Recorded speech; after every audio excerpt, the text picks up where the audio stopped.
अबुल पाकिर जैनुलाब्दीन अब्दुल कलाम अथवा एपीजे अब्दुल कलाम 15 अक्टूबर 1931 से 27 जुलाई 2015, जिन्हें मिसाइल मैन और जनता के राष्ट्रपति के नाम से जाना जाता है, भारतीय गणतंत्र के 11वें निर्वाचित राष्ट्रपति थे। वे भारत के पूर्व राष्ट्रपति, जाने माने वैज्ञानिक और अभियंता इंजीनियर के रूप में विख्यात थे। इन्होंने मुख्य रूप से एक वैज्ञानिक और विज्ञान के व्यवस्थापक के रूप में 4 दशकों तक रक्षा अनुसंधान एवं विकास संगठन DRDO और भारतीय अंतरिक्ष अनुसंधान संगठन इसरो संभाला। वह भारत के नागरिक अंतरिक्ष कार्यक्रम और सैन्य मिसाइल के विकास के प्रयासों में भी शामिल रहे।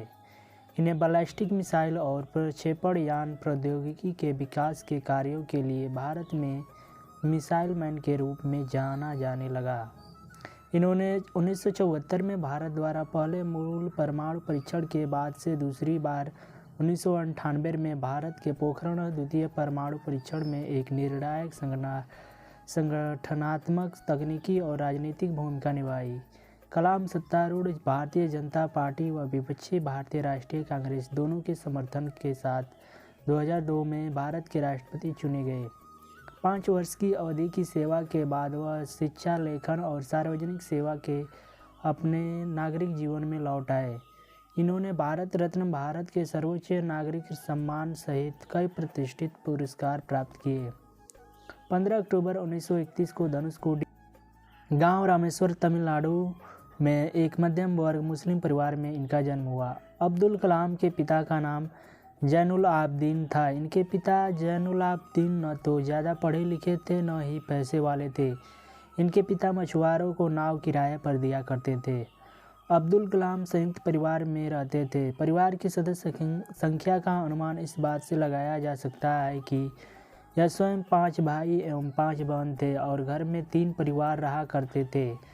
अब्दुल कलाम के जीवन पर इनके पिता का बहुत प्रभाव रहा। वे भले ही पढ़े लिखे नहीं थे, लेकिन उनकी लगन और उनके दिए संस्कार अब्दुल कलाम के बहुत काम आए।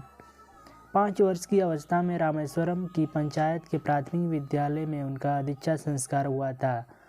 उनके शिक्षक यादुराई सोलोमन ने उनसे कहा था कि जीवन में सफलता तथा अनुकूल परिणाम प्राप्त करने के लिए तीव्र इच्छा, आस्था, अपेक्षा, इन 3 शक्तियों को भली भांति समझ लेना और उन पर प्रभुत्व स्थापित करना चाहिए। 5वीं कक्षा में पढ़ते समय उनके अध्यापक उन्हें पक्षी के उड़ने के तरीकों की जानकारी दे रहे थे, लेकिन जब छात्रों को समझ नहीं आया तो अध्यापक उनको समुद्र तट ले गए, जहां उड़ते हुए पक्षियों को दिखाकर अच्छे से समझाया। इन्हीं पक्षियों को देखकर कलाम ने तय कर लिया कि उनको भविष्य में विमान विज्ञान में ही जाना है। कलाम के गणित के अध्यापक सुबह ट्यूशन लेते थे, इसलिए वह सुबह 4 बजे गणित की ट्यूशन पढ़ने जाते थे। अब्दुल कलाम ने अपनी आरंभिक शिक्षा जारी रखने के लिए अखबार वितरित करने का कार्य भी किया था। कलाम ने 1950 में मद्रास इंस्टीट्यूट ऑफ टेक्नोलॉजी से अंतरिक्ष विज्ञान में स्नातक की उपाधि प्राप्त की है। स्नातक होने के बाद उन्होंने हावरक्राफ्ट परियोजना पर काम करने के लिए भारतीय रक्षा अनुसंधान एवं विकास संस्थान में प्रवेश किया। 1962 में वे भारतीय अंतरिक्ष अनुसंधान संगठन में आए, जहां उन्होंने सफलतापूर्वक कई उपग्रह प्रक्षेपण परियोजना में अपनी भूमिका निभाई। परियोजना निदेशक के रूप में भारत के पहले स्वदेशी उपग्रह प्रक्षेपण यान SLV-3 के निर्माण में महत्वपूर्ण भूमिका निभाई, जिससे जुलाई 1982 में रोहिणी उपग्रह सफलतापूर्वक अंतरिक्ष में प्रक्षेपित किया गया था। 1962 में वे भारतीय अंतरिक्ष अनुसंधान संगठन से जुड़े। अब्दुल कलाम को परियोजना महानिदेशक के रूप में भारत का पहला स्वदेशी उपग्रह SLV-3 प्रक्षेपास्त्र बनाने का श्रेय हासिल हुआ। 1980 में इन्होंने रोहिणी उपग्रह को पृथ्वी की कक्षा के निकट स्थापित किया था। इस प्रकार भारत भी अंतर्राष्ट्रीय अंतरिक्ष क्लब का सदस्य बन गया। इसरो लॉन्च व्हीकल प्रोग्राम को परवान चढ़ने का श्रेय भी इन्हें प्रदान किया जाता है। कलाम ने स्वदेशी लक्ष्य भेदी नियंत्रित प्रक्षेपास्त्र गाइडेड मिसाइल्स को डिजाइन किया है। इन्होंने अग्नि एवं पृथ्वी जैसे प्रक्षेपास्त्रों को स्वदेशी तकनीक से बनाया था।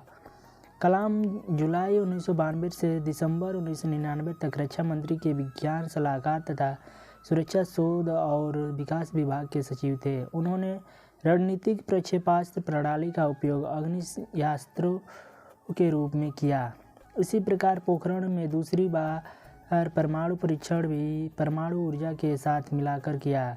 इस तरह भारत ने परमाणु हथियार के निर्माण की क्षमता प्राप्त करने में सफलता अर्जित की। कलाम ने भारत के विकास स्तर को 2020 तक विज्ञान के क्षेत्र में अत्याधुनिक करने के लिए एक विशिष्ट सोच प्रदान की। यह भारत सरकार के मुख्य वैज्ञानिक सलाहकार भी रहे। 1982 में वे भारतीय रक्षा अनुसंधान एवं विकास संस्थान में वापस निदेशक के तौर पर आए और उन्होंने अपना सारा ध्यान गाइडेड मिसाइल के विकास पर केंद्रित किया। अग्नि मिसाइल और पृथ्वी मिसाइल का सफल परीक्षण का श्रेय काफ़ी कुछ उन्हीं को है। जुलाई 1992 में वे भारतीय रक्षा मंत्रालय में वैज्ञानिक सलाहकार नियुक्त हुए। उनकी देखरेख में भारत ने 1998 में पोखरण में अपना दूसरा सफल परमाणु परीक्षण किया और परमाणु शक्ति से संपन्न राष्ट्रों की सूची में शामिल हुआ। राष्ट्रपति निर्वाचित हुए थे। इन्हें भारतीय जनता पार्टी समर्थित एनडीए घटक दलों ने अपना उम्मीदवार बनाया था, जिसका वाम दल के अलावा समस्त दलों ने समर्थन किया। 18 जुलाई 2002 को कलाम को 90% बहुमत द्वारा भारत का राष्ट्रपति चुना गया था और उन्हें 25 जुलाई 2002 को संसद भवन के अशोक कक्ष में राष्ट्रपति पद की शपथ दिलाई गई। इस संक्षिप्त समारोह में प्रधानमंत्री अटल बिहारी वाजपेयी और उनके मंत्रिमंडल के सदस्य तथा अधिकारीगण उपस्थित थे। इनका कार्यकाल 25 जुलाई 2007 को समाप्त हुआ। अब्दुल कलाम व्यक्तिगत जिंदगी में बेहद अनुशासन प्रिय थे। यह शाकाहारी थे। इन्होंने अपनी जीवनी विंग्स ऑफ फायर भारतीय युवाओं को मार्गदर्शन प्रदान करने वाले अंदाज में लिखी है।